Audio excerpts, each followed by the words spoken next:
Estamos con el doctor José Luis Rosas Acevedo. Ya platicamos un poquito acerca de vectores. Fue una introducción muy larga, pero realmente todo lo que platicas, doctor, es muy importante porque, bueno, igual y entendemos un poquito de leyes, igual y entendemos un poquito de administración, pero hablar de asuntos de biología, de entología, ¿me dijiste? Entomología. Entomología, imagínate, de entomología. Esto es un poco complicado. Megadiversidad, 194 países soberanos en el mundo, solamente hay 17 países megadiversos. Y dentro de esos 17 megadiversos hay un país que nos importa mucho y que se llama, ¿cómo, doctor? México. México. Es un país megadiverso, es un país riquísimo que tiene todos los ecosistemas, con excepción de la tundra. De la tundra. Platícanos de esta megadiversidad. ¿Por qué es importante? Porque yo lo relaciono a todo lo que hacemos de los residuos, de los recursos naturales, de la basura, de la contaminación, de los gases de efecto invernadero, en donde lo estamos haciendo justamente en el país megadiverso por excelencia de América Latina. No sé si lo sabía, pero yo lo supe hace poco. Y realmente ahora sé que cuando tiro basura, no la estoy tirando en cualquier lado, la estoy tirando en uno de los 17 países del mundo megadiversos. Platícanos de eso, por favor, doctor. Bueno, pues México ante esta megadiversidad, es decir, una gran variedad de especies, sean vegetales, sean animales, en los que generalmente se van catalogando por diferentes grupos. Por ejemplo, México en cuanto a reptiles ocupa el primer lugar en cuanto a la megadiversidad. En cuanto a otros grupos, está entre el primero y el cuarto lugar. ¿El quinto? Con relación a países como Colombia o el Brasil. Sí, correcto. Hablando de países latinoamericanos megadiversos. Sí. Entonces, esta megadiversidad conocida, cuando hablamos de megadiversidad o México, un país megadiverso, principalmente se enfocan las estadísticas hacia los grupos superiores, plantas y animales superiores. Pero también tiene una riqueza megadiversa y aún desconocida en cuanto a otras fuentes como son microorganismos. ¿Sí? Actualmente, por ejemplo... ¿Anfibios también? Sí, anfibios, reptiles, plantas, mamíferos. Wow. ¿Sí? Y la parte microscópica que no la vemos, que también es importante, como son hongos microscópicos, bacterias, nemátodos, insectos, que en esa gran diversidad y que aún no la conocemos, son una fuente importante para generar a estos recursos un valor agregado. Tal vez aquí la problemática ha sido eso, ¿no? De que se descuida, se dice un recurso natural está allí y va a estar allí. No, hay que cuidarlo. ¿Y por qué hay que cuidarlo? Puede desaparecer, ¿no? Puede desaparecer. Y muchos otros, sean plantas, sean animales, sean microorganismos, son fuente de ingredientes activos que pueden ser útiles para algún medicamento o una medicina alternativa. Correcto. Entonces es importante darles ese valor agregado y el conocerlos y el ver cómo los vamos a conservar, ¿sí? Dentro de esta megadiversidad en cuanto a los recursos naturales, bueno, anteriormente el agua se consideraba un recurso natural inagotable. ¿Y ahora estamos al contrario, sabemos que es un recurso natural que es agotable. Entonces hay que cuidarlo. El 1% del agua a nivel del planeta es la única que es bebible, el resto no. Pero el resto, ese 0.01 de agua bebible, del agua dulce, sí, ese porcentaje mínimo es el que nos sostiene a toda la humanidad. A toda la humanidad. Pero ese mínimo porcentaje se filtra en el agua salada. Sí, o sea, se pierde también si no se le da una buena utilidad. Entonces, para conservar ese 1%, para poderlo mantener, correcto, es necesario conservar esta megadiversidad. Por ejemplo, hablando de bosques, por ejemplo, correcto, árboles. ¿Sí? El pasado 28 de junio fue el Día Internacional del Árbol. ¿Y habría pasado desapercibido? En ocasiones nada más por acciones de alguna ONG o del gobierno también, únicamente nos enfocamos a ir a plantar arbolitos. Una pregunta fuera de tema. ¿Plantaste arbolito el 28 de junio pasado? No. Ahí está. O sea, justamente estas son las áreas de oportunidad. Si el 28 de junio estábamos celebrando el Día Mundial del Árbol, todos debimos haber ido, y si no a plantar, por lo menos a saludar, a abrazar, a darle las gracias al árbol que hace todo este asunto de la fotosíntesis. Nosotros previamente, no el 28, una semana anterior, sí plantamos ahí en la unidad, en el estacionamiento, 4 árboles de icacos.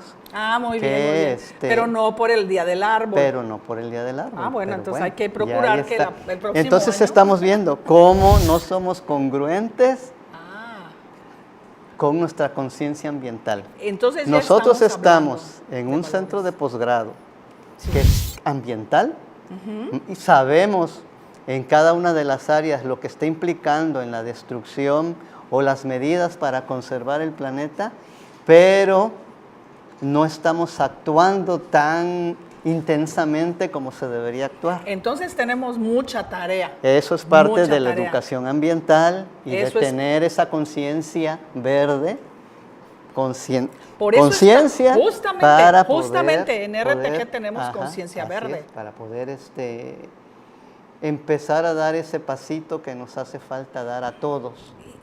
Y volviendo al tema de la megadiversidad, en el asunto de la megadiversidad, resulta que en estos ecosistemas están las cadenas tróficas o cadenas alimentarias.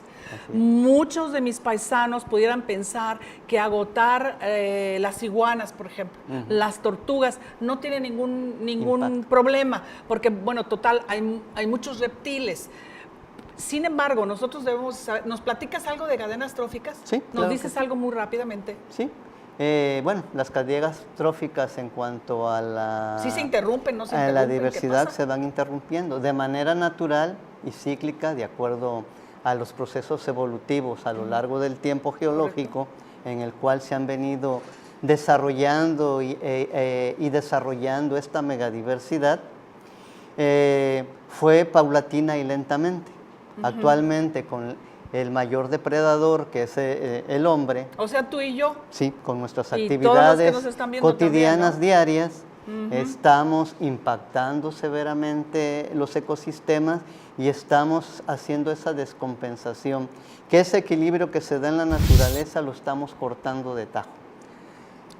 Interrumpiendo y desapareciendo algunas especies, con el mal uso de agroquímicos, el mal uso en cuanto a la disposición de nuestros residuos, el mal uso en cuanto a nuestro actuar el estilo diario, de vida, nuestro el estilo de vida moderno. Muchos decimos, bueno, vemos un insecto, una araña, la matamos, porque es un organismo que nos da miedo, nos va a picar. Pero las arañas en estas cadenas tróficas desempeñan un papel importante en regular, ¿sí? Ellas se comen insectos, ayudan a la parte agrícola a mejorar.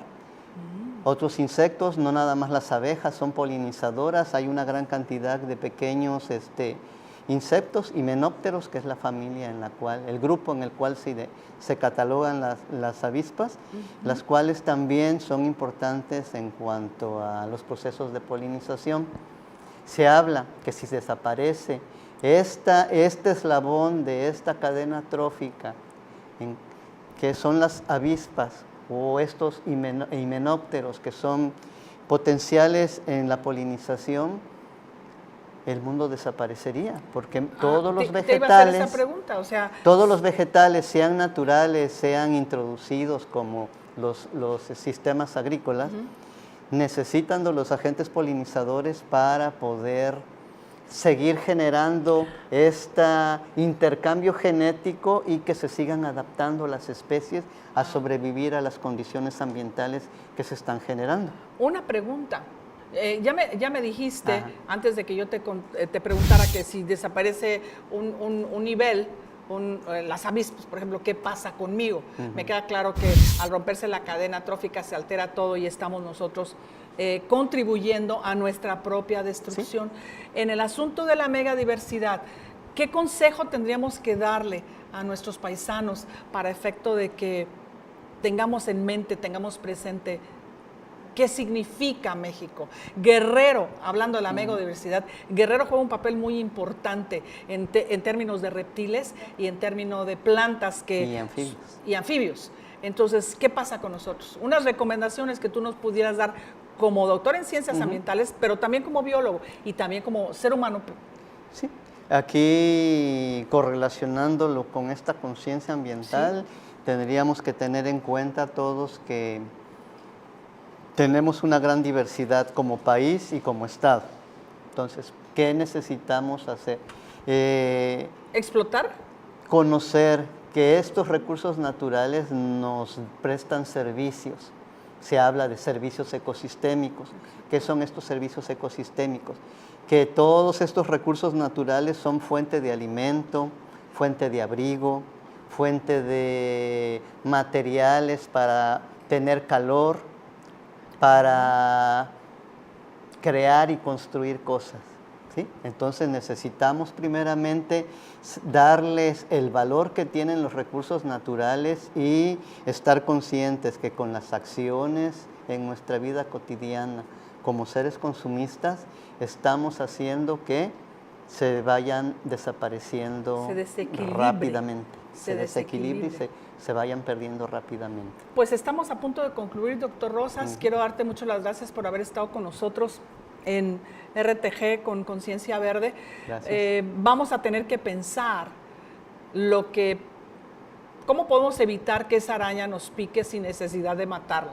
Cómo pensar en deshacerme de esa abeja, y si en mi casa hay abejas, más a menudo tener algún señuelo para que las abejas se concentren ahí y no estarlas matando. Yo creo que hay acciones muy pequeñitas que podemos nosotros enseñarles a nuestros hijos, pero si el papá o la mamá viene, ¿qué hacemos con las moscas? Aparte de poner un remedio costeño, a las moscas usted las corre con un limón y le prende clavos, y lo pone el limón y los clavos y se van las moscas. ¿Lo sabías? Sí, porque los insectos se comunican a través de el olfato y cuestiones hormonales.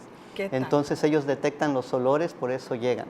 Muy Cuando bien. están friendo pescado, ¿por qué se te llena la casa de moscas? Pues vamos a tener que platicar de todo esto en una sí. siguiente emisión con el doctor José Luis Rosas Acevedo. Muchísimas gracias por haber estado con nosotros. Cuidemos México, cuidemos Guerrero, cuidemos Acapulco. Es un espacio mega diverso. Dios le bendiga.